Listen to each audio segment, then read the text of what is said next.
दोस्तों, महाभारत की रणभूमि में एक से बढ़कर एक योद्धा थे। अर्जुन, भीम, द्रोण, भीष्म। लेकिन एक नाम ऐसा था जो रहस्य से भरा था, कर्ण। और हैरानी की बात यह है कि स्वयं युधिष्ठिर, धर्मराज कहलाने वाले पांडव, ने कर्ण को अर्जुन से भी श्रेष्ठ योद्धा माना। पर क्यों? क्या सिर्फ दानवीरता के कारण, या फिर कोई ऐसा रहस्य जो आज तक छिपा था? क्या कर्ण की शक्ति अर्जुन से ज्यादा थी? क्या भगवान कृष्ण भी जानते थे ये सच्चाई? इस वीडियो में हम जानेंगे वो रहस्य जो आपको चौंका देंगे। और जानिए कि युधिष्ठिर के इस निर्णय के पीछे क्या था वो गहरा कारण। तो वीडियो को अंत तक जरूर देखिए, क्योंकि एक ऐसा रहस्य है जो आपके सोचने का तरीका ही बदल देगा।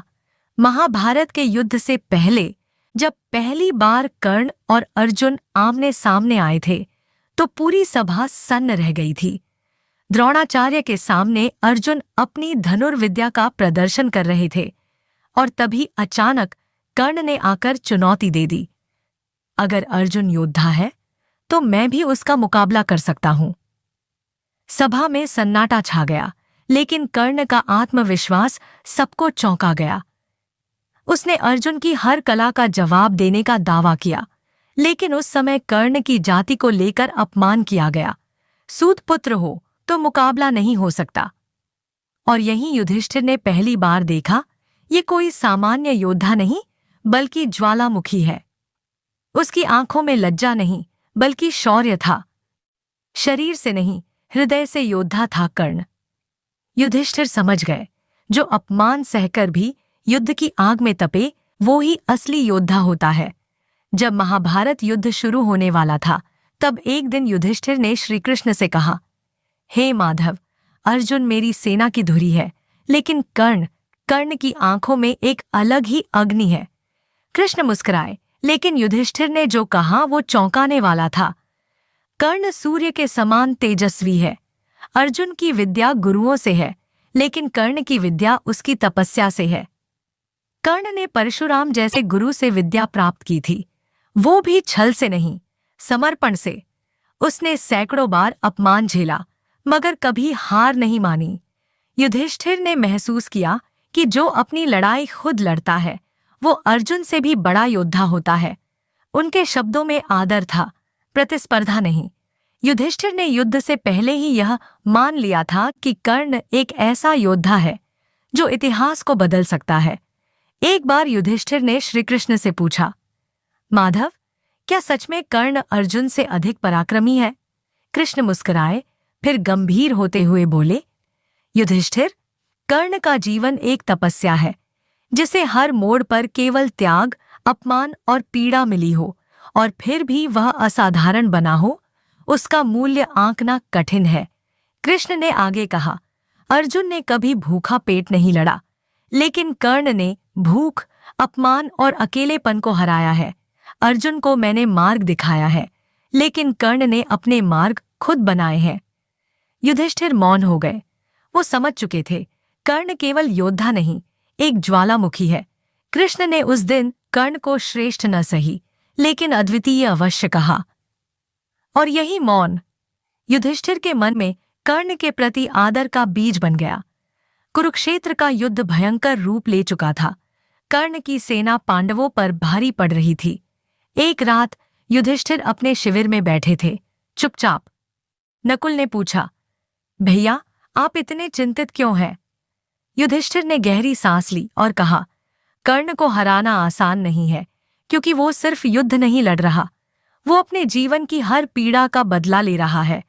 उन्होंने आगे कहा, धनुष चलाना अर्जुन की कला है, लेकिन कर्ण ने जो सहा है वो योग है, तपस्या है।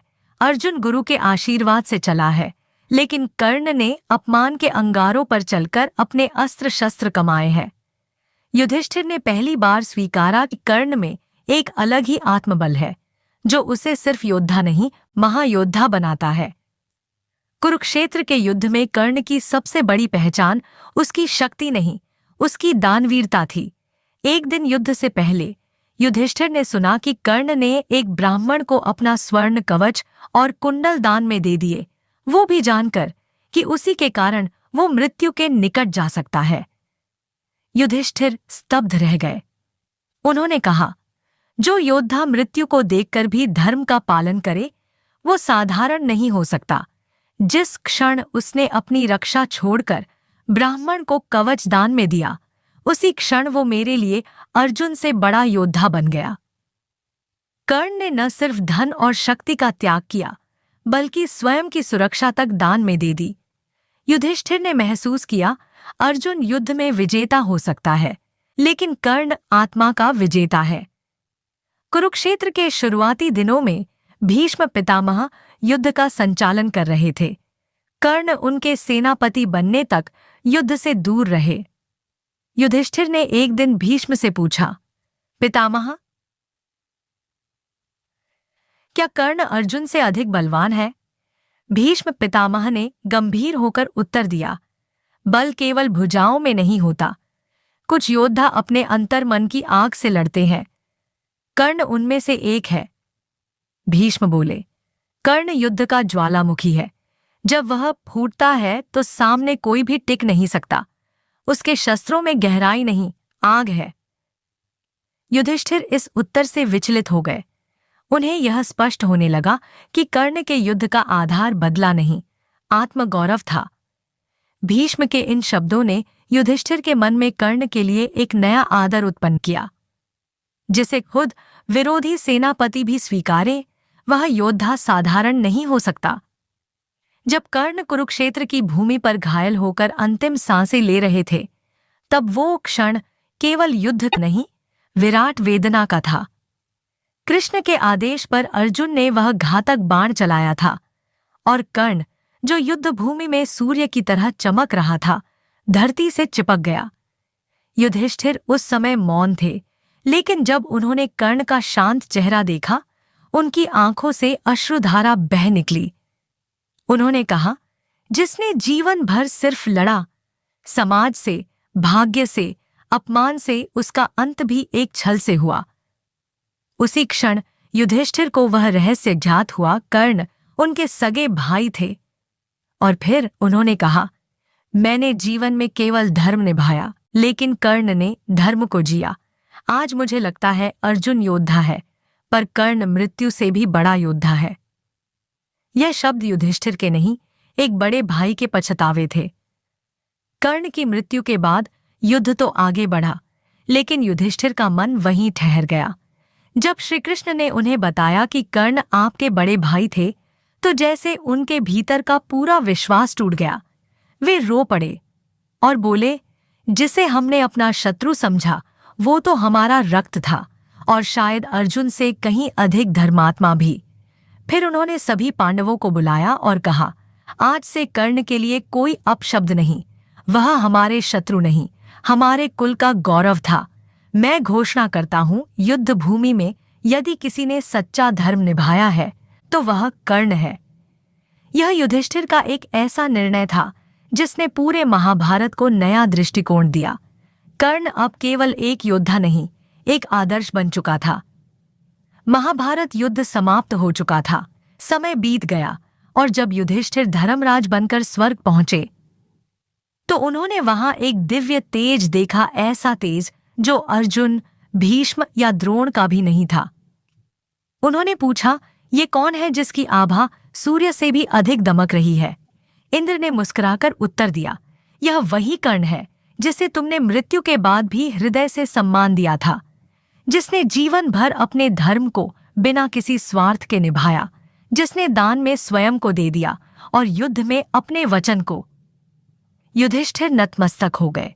उन्होंने हाथ जोड़कर कहा, मैंने युद्ध भूमि में एक योद्धा को समझा, पर वह तो दिव्य आत्मा थी। स्वर्ग में भी कर्ण की आत्मा को वह स्थान मिला जो केवल तपस्वियों और त्यागियों को मिलता है। युधिष्ठिर अब न केवल कर्ण के भाई थे, बल्कि उसके सबसे बड़े श्रद्धालु भी बन चुके थे।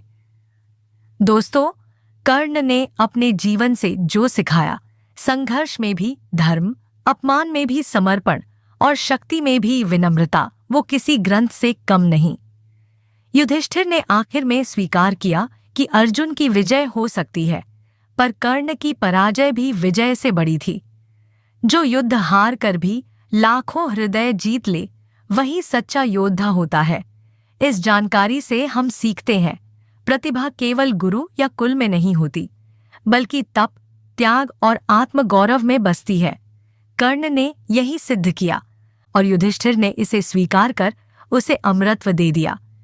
दोस्तों, अगर आपको कर्ण की यह अद्भुत गाथा प्रेरणादायक लगी हो तो वीडियो को लाइक करें, कमेंट में जय कर्ण जरूर लिखें और चैनल को सब्सक्राइब करना न भूलें।